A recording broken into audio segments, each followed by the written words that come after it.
இன்னைக்கு லீடர்ஷிப் டாபிக்ல ரொம்ப முக்கியமான ஒரு டாபிக்கை உங்களுக்கு சொல்லித் தர போறேன். That is called intelligence.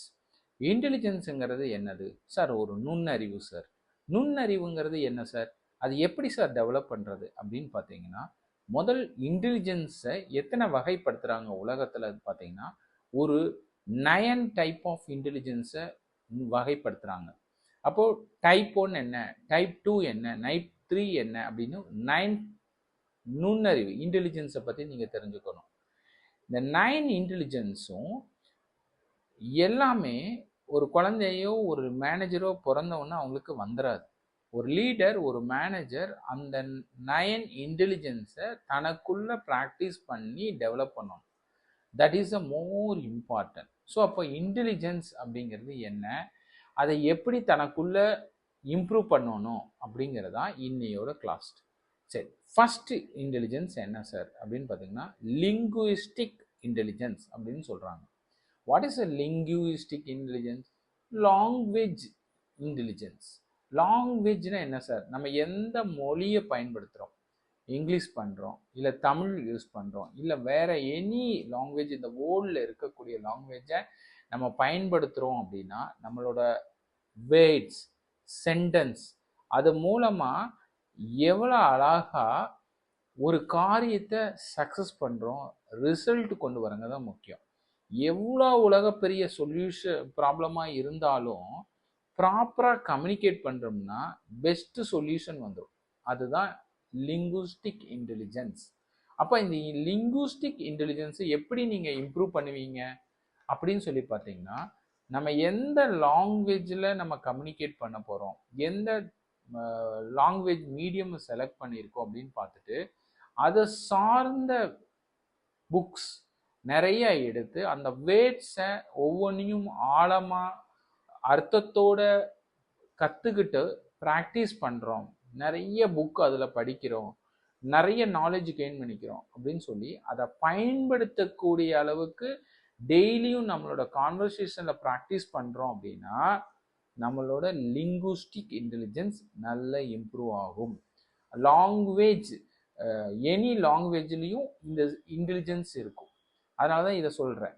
Any language, Tamil and English, world language எதுவாக இருந்தாலும் அதில் நுண்ணறிவோடு பயன்படுத்துகிறோம், அழகாக ப்ரொனன்சியேஷன் பண்ணுறோம் அப்படிங்கும்போது அது ஒரு மிகப்பெரிய ஒரு இன்டெலிஜென்ஸ் மெத்தடாக இருக்கும். That's call the first. அதை நீங்கள் எப்படி ப்ராக்டிஸ் பண்ணுறீங்கன்னு பொறுத்து உங்களோட அந்த நாலேஜ் இன்க்ரீஸ் ஆகும். Second intelligence, logical mathematical intelligence. உங்களுக்கே தெரியும், லாஜிக்கல் மேத்தமெட்டிக்கல் இன்டெலிஜென்ஸுங்கிறது நம்ம எப்படி லாஜிக்கலாக கன்சிடர் பண்ணி மேக்ஸில் மேத்தமெட்டிக் கால்குலேஷன் போட்டு நுண்ணறிவாக நம்ம ஒரு விஷயத்தை செயல்படுத்துகிறோம்ல, அதுதான் வந்து லாஜிக்கல் மேத்தமெட்டிக்கல் இன்டெலிஜென்ஸ்னு சொல்லுவோம். ஸோ இதை எப்படி இன்க்ரீஸ் பண்ணலான்னா, நம்ம கீப் ஆன் ப்ராக்டிஸ் பண்ணுறோம். ஒரு மேக்ஸ் ப்ராக்டிஸ் பண்ணுறோம், ஒரு லாஜிக்கை ப்ராக்டிஸ் பண்ணுறோம், சயின்ஸாக காக்னிட்டிவ் வேவ்ல டெரிவ் பண்ணுறோம்.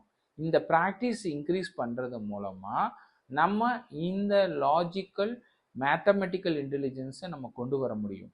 ஆல்பர்ட் ஐன்ஸ்டீன் எல்லாம் இதுக்கு ஒரு பெஸ்ட் எக்ஸாம்பிள். அவரோட படைப்பு, அவரோட கண்டுபிடிப்பு எல்லாமே அவர் ஒரு பேசிக் லாஜிக்கல் மேத்தமெட்டிக்கல் ஒரு இன்டெலிஜென்ஸ் அப்படிங்கிறது உங்களுக்கு காமிக்கும். சரி, ஸ்பேசியல் இன்டெலிஜென்ஸ் அப்படிங்கிறது நோட் பண்ணிக்கோங்க. ஸ்பேசியல் நாலேஜ் எப்படி வரும் அப்படின்னு பார்த்தீங்கன்னா, நம்மளோட வெளிசார் நுண்ணறிவுகளை மாரி இருக்கும்.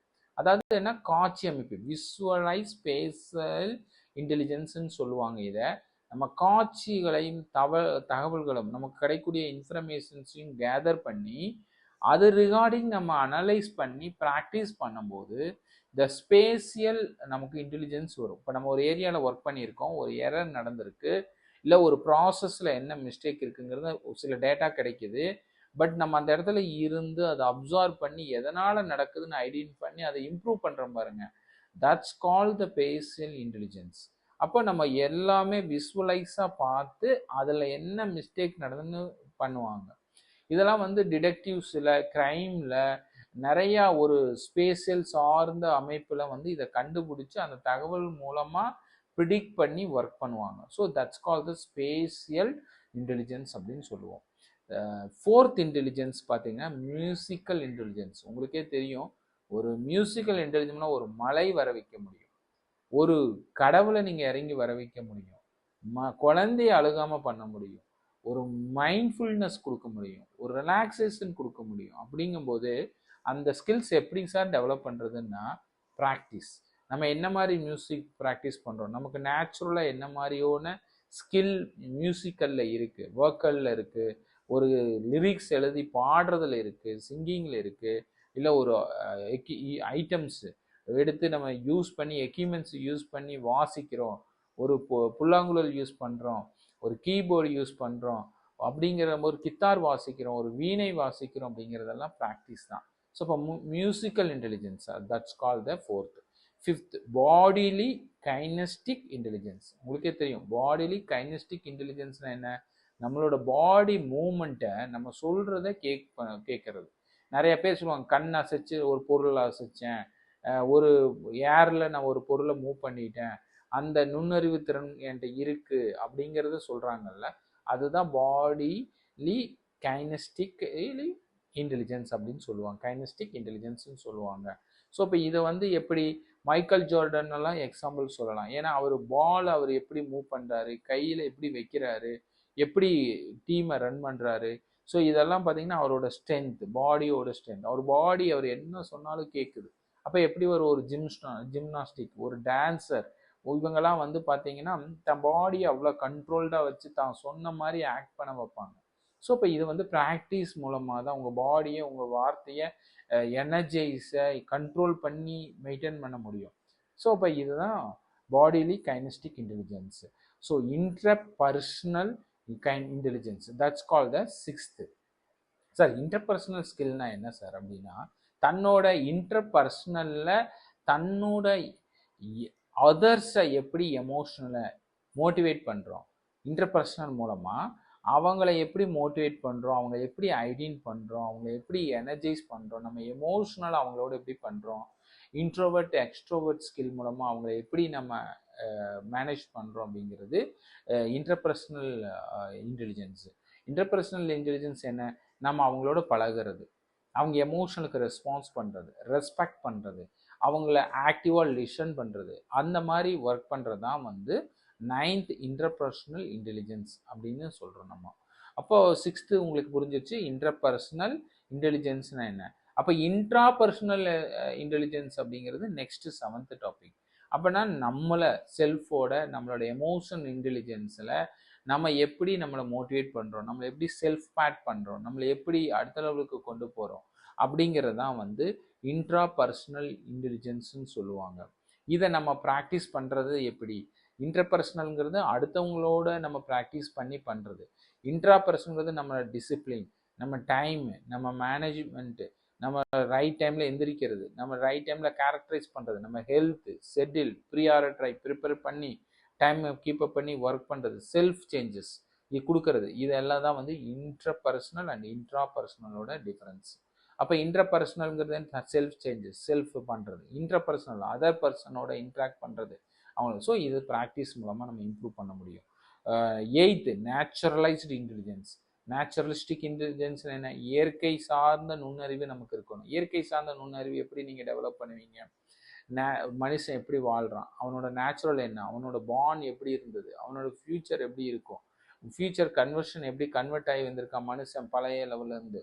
ஸோ அப்படின்னா லைவ் ஒரு நேச்சுரலாக ஒரு லைஃப் எப்படி இருக்குது, ஒரு அனிமல்ஸ் எப்படி டெவலப் ஆகுது, ஒரு உலக நேச்சுரல் இயற்கை எப்படி இருக்குது, பூமி எப்படி இப்போ ரன் ஆகுது, அதோட பயணிக்கிறதும் அதை பற்றி நுண்ணறிவும் நமக்குள்ளே டெவலப் பண்ணிக்கிறதுங்கிறது நேச்சுரலிஸ்டிக் இன்டெலிஜென்ஸு.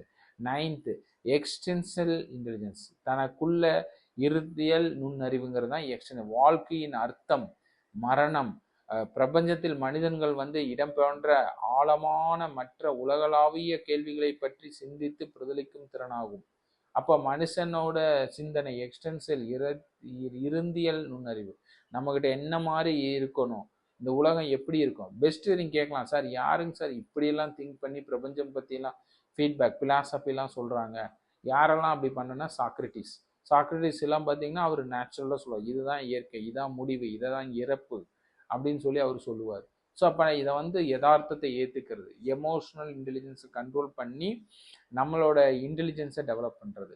ஸோ இந்த மாதிரி 9 இன்டெலிஜென்ஸ் நமக்குள்ளே இருக்குது. நம்மளை சுற்றி இந்த உலகத்தில் ஒரு லீடர், ஒரு மேனேஜராக இருக்கவங்க இந்த 9 இன்டெலிஜென்ஸை பற்றிய நாலேஜும் அதை பயன்படுத்தக்கூடியதும் அந்த ஸ்கில்லை டெவலப் பண்ணக்கூடிய நாலேஜும் அவருக்குள்ளே இருக்கணும். திரும்ப ரிப்பீட் பண்ணுற 9 இன்டெலிஜென்ஸ் நோட் பண்ணிக்கங்க. First linguistic intelligence, logical mathematical intelligence, spatial intelligence, fourth musical intelligence, bodily kinesthetic intelligence, sixth interpersonal intelligence, intrapersonal intelligence seventh, eighth naturalistic intelligence, extensive intelligence. அப்போ 9 இன்டெலிஜென்ஸ் மெத்தட் இருக்கு.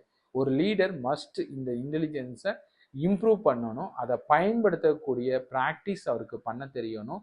இதில் அவர் ஒரு அப் டு த மார்க் ஒரு 60% இந்த 9 இன்டெலிஜென்ஸில் அவர் பயணிக்கக்கூடியவராக இருக்கணும். ஒரு 70% to 80% our improve பண்ணும்போது அவர் ஒரு கிரேட் சக்ஸஸ்ஃபுல் லீடராக பயணிப்பார். Thank you all.